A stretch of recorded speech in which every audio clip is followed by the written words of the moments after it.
Eu sou Patrícia Botti e está no ar mais um Direito na Prática, um programa que fala de direito diretamente com você. Estar em compliance é estar em conformidade com normas e regulamentos. Porém, como podemos trazer isto para o nosso dia a dia profissional? No programa de hoje, vamos conversar como trazer este conceito para o mundo do direito e também do futebol.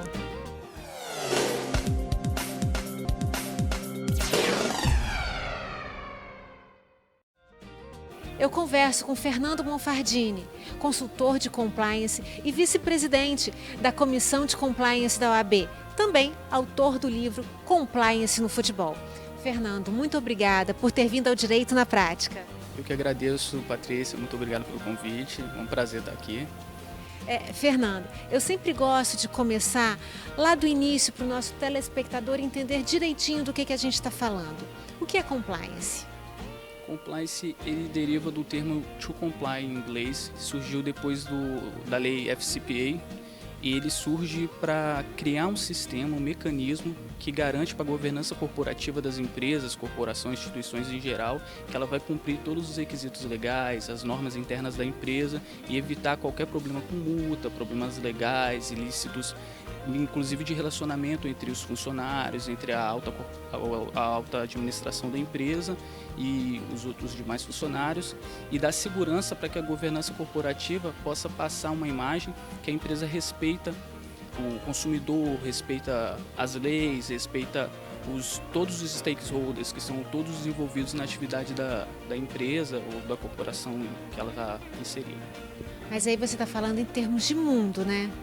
E sim, no geral, estou falando no contexto geral, ele surgiu para isso. E aí, no que foi desenvolvendo na necessidade dos demais países, cada um foi criando o seu sistema no que foi necessário. Quando a empresa ela é uma multinacional, ela tem que ficar atenta às leis internacionais e inclusive às leis de empresas que são SA, são empresas abertas em bolsa, ela precisa seguir SOX, que é uma empresa. SOX é uma lei de problema contábil. A FCPA ela é uma lei americana, mas, por exemplo, a Petrobras, a partir do momento que ela cometeu um ilícito fora daqui, ela está lá nos Estados Unidos, ela cometeu um problema, ela pode ter entrado na FCPA, no caso dela foi a SOX. A Siemens, por exemplo, a Siemens ela cometeu o ilícito de corrupção fora do país dela, mas ainda assim, pelo caráter internacional dessas leis, ela foi pega dentro da tipicidade da lei. E como é que começou, quando é que surgiu a necessidade de se utilizar, de se aplicar o compliance aqui no Brasil? O compliance no Brasil, para algumas empresas que são de maior porte, que elas estão na bolsa, que elas têm um contexto de multinacional, já é uma necessidade antiga. Para as demais empresas, surgiu após a Lava Jato, começou a fortalecer muito o combate à corrupção e também com o advento da Lei 12.846, que é chamada Lei Anticorrupção, que instituiu o programa de integridade como uma defesa para esses ilícitos contra a administração pública e também como uma forma de diminuir as multas aplicadas. E aí depois do Decreto Federal 8.420 de 2015, foi regulamentada tanto a aplicação da multa como também os parâmetros para o programa de integridade. Integridade e compliance são termos similares, são antônimos? Qual é a relação entre eles? São similares, mas eles não chegam a ser idênticos. Alguns autores eles falam que por ter requisitos semelhantes, eles são iguais. Outros acreditam que a integridade ela é um passo à frente do compliance, porque a integridade ela não é apenas você seguir a lei, fazer o certo por causa de uma lei, de uma norma, mas é fazer o certo para inserir dentro de uma cultura de integridade. Você criar uma cultura de seguir as leis, fazer o correto porque é certo e não porque você é obrigado. É o ser. Isso, é o ser. E o compliance a pessoa é obrigado a fazer em razão de normas e regulamentos. Exatamente, o compliance é mais uma defesa para impedir que você cometa. A integridade é nós não queremos de forma alguma e queremos passar isso aos demais. É você criar uma cultura para além das portas da corporação. Agora vamos para o seu tema, o futebol. O compliance no futebol. Ele é uma ferramenta para ajudar a sanar alguns problemas que estão existindo na área? Sim, o compliance ele pode surgir para dar segurança para o gestor e também para criar uma cultura de governança. Eu acho importante a gente falar de compliance, mas no futebol principalmente, mas falar de governança também. E o compliance ele ajuda a criar uma cultura de governança. Na verdade, o correto é a gente ter uma governança e depois a gente conseguir ter um compliance. Mas com o surgimento desse tema, no meu livro, por exemplo, eu trouxe muita preocupação de criar uma cultura de governança corporativa para ter um compliance efetivo. Se nós não tivermos uma cultura de governança corporativa e um apoio da alta administração, a gente não consegue criar essa cultura. E no futebol temos diversos problemas desse tipo. É um ambiente muito politizado, é muito centralizador, é muito concentrado dentro de um grupo de cartolas, que a gente chama de cartolas, que vai comanda o futebol, e tem muita fragilidade em vários aspectos. Aí você pode citar um exemplo para a gente? Eu vou dar um exemplo prático até de uma conversa que eu tive com um conselheiro de um clube sobre a questão do bicho. O bicho, a gente chama de bicho porque o cartola desce e paga um valor ao jogador por uma vitória. Como isso é registrado? Esse é um problema. Como a gente vai lidar com isso? É uma atividade inerente do futebol, é normal no futebol. Se você não pagar bicho, o jogador não joga, os cartolas falam. Mas como isso pode ser feito de forma que respeita a lei, que respeita a norma, que vai ser registrado, que aquilo não vai ser um problema de lavagem de dinheiro, por exemplo. E não existe essa norma ainda? Existem as normas. O que não existe é um parâmetro correto para ela.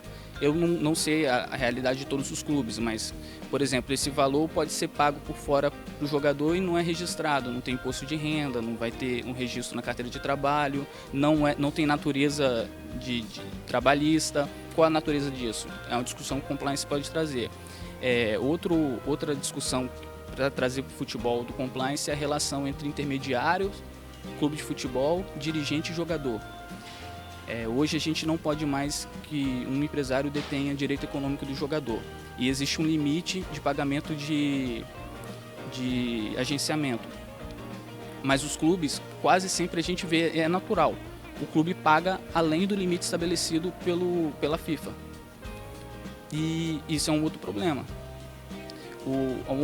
Outra situação que o compliance pode trazer é uma cultura de due diligence. A gente teve um caso aí do Vasco da Gama, por exemplo, que ele assinou um contrato com uma empresa farmacêutica que ia pagar 18 milhões para eles por ano, e a empresa não pagou, a empresa não apareceu, a empresa desapareceu do mercado, foi processada, não acham, não sabem onde estão, que um due diligence ia resolver. Você ia ter um background da empresa para entender. O Palmeiras mesmo negou um patrocínio bilionário pela empresa que ofereceu o patrocínio não ter requisitos mínimos de confiança para estabelecer aquela relação. Outra situação foi a Telex Free com o Botafogo. A Telex Free patrocinou o Botafogo e um pouco tempo depois a Telex Free foi processada e dissolvida porque se tratava de um esquema de pirâmide. Isso arranha a imagem do clube, e aí entra a governança corporativa, o compliance, para dar uma segurança e também para enriquecer, aumentar o valor da marca e passar para o mercado que aquele clube está se ajeitando, aquele clube tem segurança para você investir nele, você vai ter retorno no investimento. E isso não tem um valor que a gente consegue aplicar de momento, porque cada clube tem sua realidade, mas com certeza se trata de um investimento, não de um gasto. Doutor Fernando, informações muito bacanas, mas nós precisamos agora dar uma parada para os comerciais e no próximo bloco continuamos falando sobre compliance no futebol.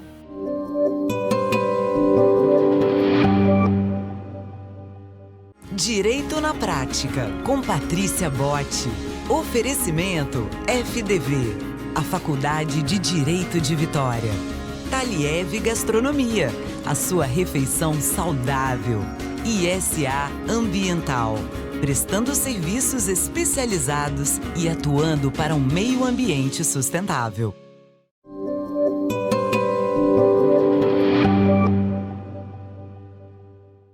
Estamos de volta conversando com o Dr. Fernando Monfardini sobre compliance no futebol.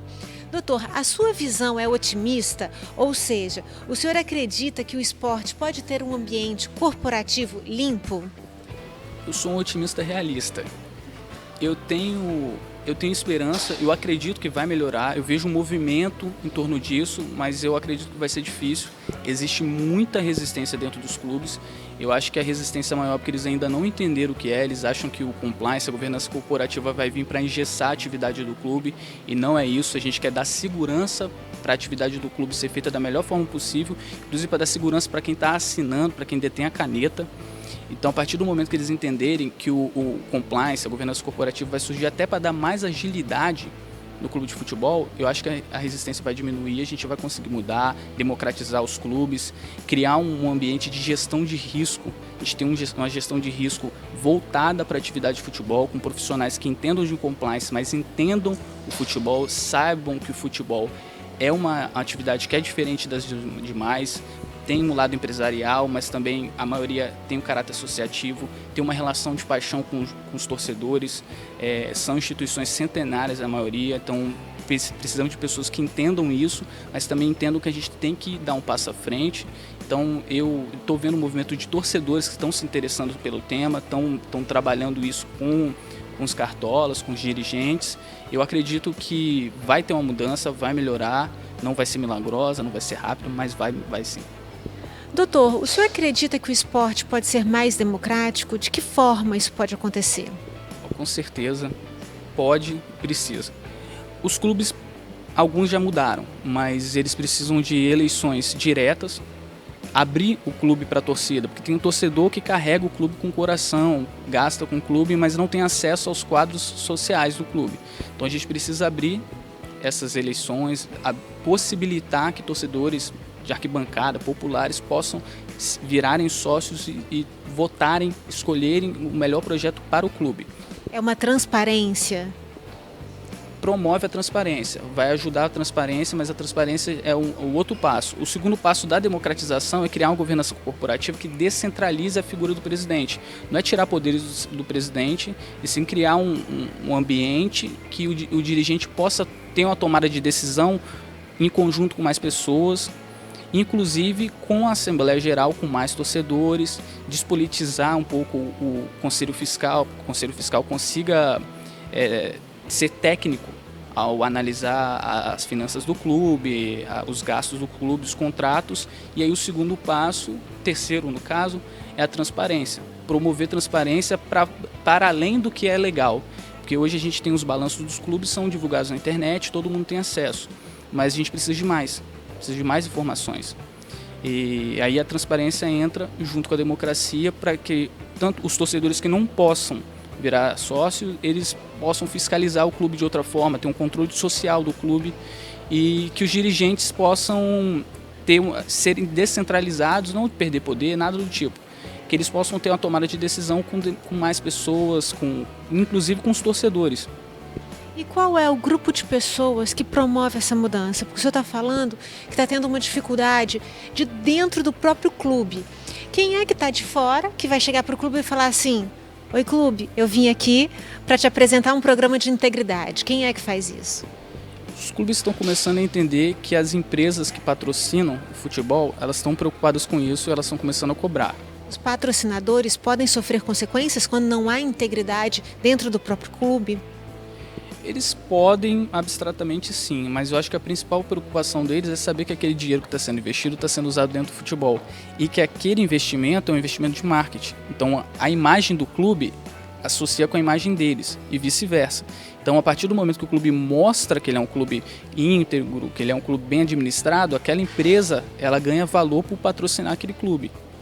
Doutor, recentemente o senhor lançou um livro de compliance no futebol em que o senhor aborda todas essas questões que foram faladas aqui, não foi isso? Exatamente. Eu fiz um livro, Compliance no Futebol, a tática da democratização, transparência e controles internos. Eu abordei todos esses temas de democracia, transparência e controles internos no sentido de me preocupar com a governança corporativa. Depois eu entrei dentro do compliance, expliquei o que é a relação legal, a aplicação, o Profut, que é uma lei que surgiu para modernizar o futebol e dar responsabilidade fiscal aos clubes. Também algumas mudanças que foram feitas no Estatuto do Torcedor e na Lei Pelé. Eu fiz também uma abordagem dos riscos de compliance que existem dentro dos clubes, claro, de forma abstrata, sem entrar em nenhum clube, alguns riscos que existem, corrupção, conflito de interesses, são riscos que podem acontecer e a maioria das pessoas se preocupam muito.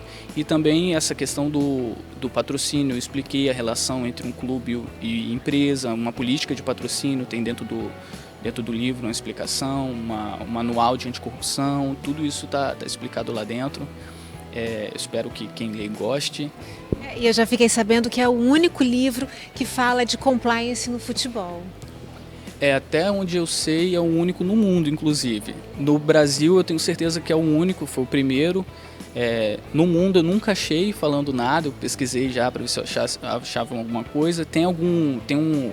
A lei anticorrupção da Inglaterra, a UK Bribery, ela tem uma parte, um capítulo dela de regulamentação que fala do futebol no sentido do match fixing, que é a preocupação com as apostas e manipulação de resultado.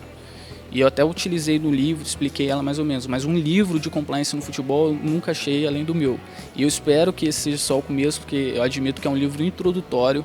Eu estou preparando um livro com abordagem maior para falar de governança, para falar de gestão de riscos, falar das ISOs, a aplicação, a minha preocupação com o COSO, que o COSO é um sistema de gestão de risco que a gente usa, que é muito caro. Isso é uma coisa que também assusta os dirigentes, porque ele é caro e ele é usado para empresas multinacionais, empresas que estão em bolsa de valor, e talvez não seja tão útil ao futebol. Eu estou fazendo esses estudos que em breve eu vou começar a fazer uma nova obra mais completa. Doutor, então fica o convite para voltar ao Direito na Prática assim que tiver esse novo livro de compliance. Com certeza, eu agradeço muito, até me anima para adiantar o processo, que eu vou começar a escrever ainda, mas com certeza, assim que tiver escrito, lançado, eu volto aqui. Muito obrigada pela presença e pelas informações. Muito obrigado a você, muito obrigado a quem assistiu, a toda a equipe, muito obrigado. Nós vamos agora para os nossos comerciais, mas não saia daí, porque no próximo bloco nós vamos continuar conversando sobre compliance, agora no Direito.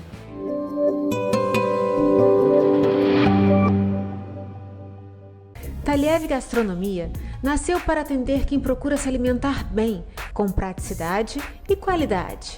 Oferece café da manhã, almoço e grande variedade de saladas, wraps, congelados, sucos e lanches da tarde. Aberto de segunda a sexta, o Taliev Enseada tem delivery para quem quer receber delícias em casa ou no trabalho. Alimentação saudável para o seu dia a dia é no Taliev Enseada. Venha conferir!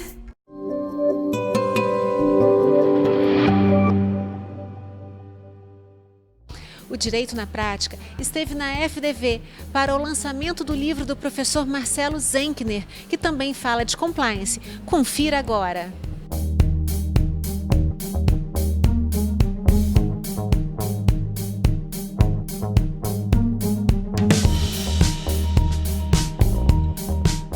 E eu estou na FDV com o professor Marcelo Zenkner, que é o coordenador do curso de pós-graduação de Compliance aqui da FDV, e está lançando o seu livro Integridade Governamental e Empresarial. Professor, muito obrigada por receber o Direito na Prática aqui no lançamento do seu livro. Eu agradeço, Patrícia, é sempre uma honra, o seu trabalho é admirável, eu fico muito feliz de poder estar mais uma vez com você. Eu que agradeço. Professor, vamos falar do seu livro. O que é a integridade governamental e empresarial? Na verdade, a ideia do livro surgiu por ocasião do desenvolvimento da minha tese de doutorado na Universidade Nova de Lisboa. Eu precisava, na verdade, de desenvolver algo que fizesse sentido tanto para os portugueses quanto para os brasileiros. E a questão afeta a integridade governamental e empresarial. Hoje tem um tronco comum, que é uma convenção internacional, a Convenção da OCDE, a qual o Brasil e Portugal se obrigaram a cumprir aquilo que ali está estabelecido. Então, quando eu percebi que havia uma raiz comum para os dois países, eu procurei desenvolver a tese exatamente nesse sentido. E existem penalidades para quem não cumpre, quem não está realmente inserido nesse contexto? Isso é até um ponto bastante curioso do desenvolvimento do livro e da tese, porque Portugal, para cumprir a Convenção da OCDE, modificou o seu próprio Código Penal, criando sanções penais para pessoas jurídicas. O Brasil seguiu um caminho diferente, optou por criar sanções de natureza não penal numa lei específica, que é a 12846, aplicável a pessoas jurídicas que fazem negócio com a administração pública. E tem a ver essa integridade com compliance? Tem absolutamente tudo a ver. Inclusive, muita gente usa, ao meu sentir, equivocadamente, como sinônimos as expressões sistema de integridade e sistema de compliance. E existe uma diferença. Na verdade, a integridade ela engloba o compliance. O compliance acaba sendo um elemento da integridade. O compliance tem por objetivo evitar que a pessoa jurídica incorra em atos ilícitos. E, na verdade, um sistema de integridade, quando ele é implementado, ele tem por objetivo fazer com que a pessoa jurídica absorva uma cultura de fazer a coisa certa. E existe uma diferença bem grande em relação a esses dois pontos. Podemos dizer que a integridade tem a ver com o ser humano, tem a ver com a mudança da forma de agir, de ser? Claro, não adianta você querer trabalhar a integridade no âmbito de uma empresa e você deixar o seu local de trabalho e não fazer a coisa certa no seu dia a dia, no âmbito familiar, no âmbito das suas relações pessoais, de amizade com outras pessoas. Então, a integridade, na verdade, é um estado de espírito, é você procurar fazer a coisa certa no seu dia a dia, inclusive no ambiente profissional. E como que um sistema de integridade pode gerar benefícios para as empresas? Olha, em primeiro lugar, o sistema de integridade ele serve como uma proteção para evitar que a empresa seja sancionada por duras penas que estão previstas na Lei 12846, dentro de uma sistemática de responsabilidade objetiva. Então, você imagine uma pessoa com centenas de empregados, se por um acaso uma pessoa, um empregado, incorre num ato ilícito que está previsto na lei, quem é sancionado é a pessoa jurídica. Esse é o sistema de responsabilidade objetiva. Então, o que um sistema de integridade procura fazer? Procura dar treinamento aos funcionários, criar canais de denúncia, gerar uma matriz de risco para verificar em que situações que a empresa pode vir a ser sancionada. E aí você diminui a possibilidade de ela incorrer nesses ilícitos que são previstos na lei anticorrupção.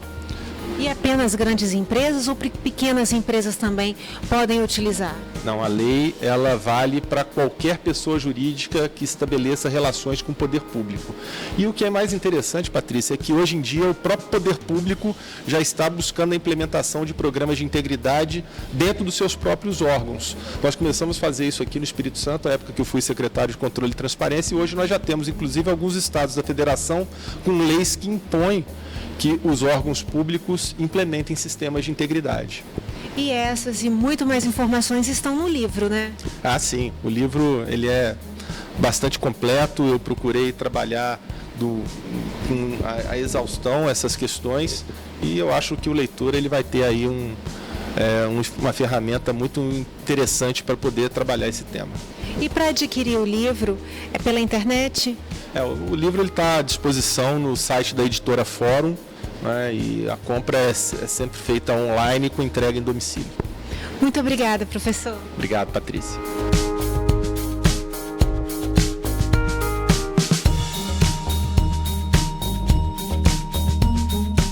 Ficamos por aqui com mais um Direito na Prática.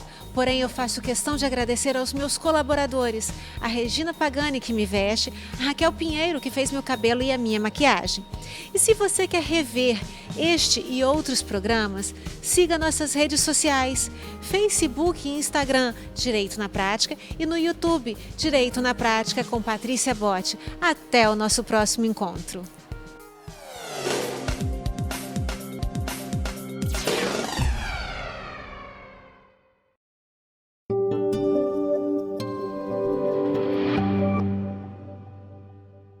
Direito na Prática, com Patrícia Botti. Oferecimento FDV, a Faculdade de Direito de Vitória. Taliev Gastronomia, a sua refeição saudável.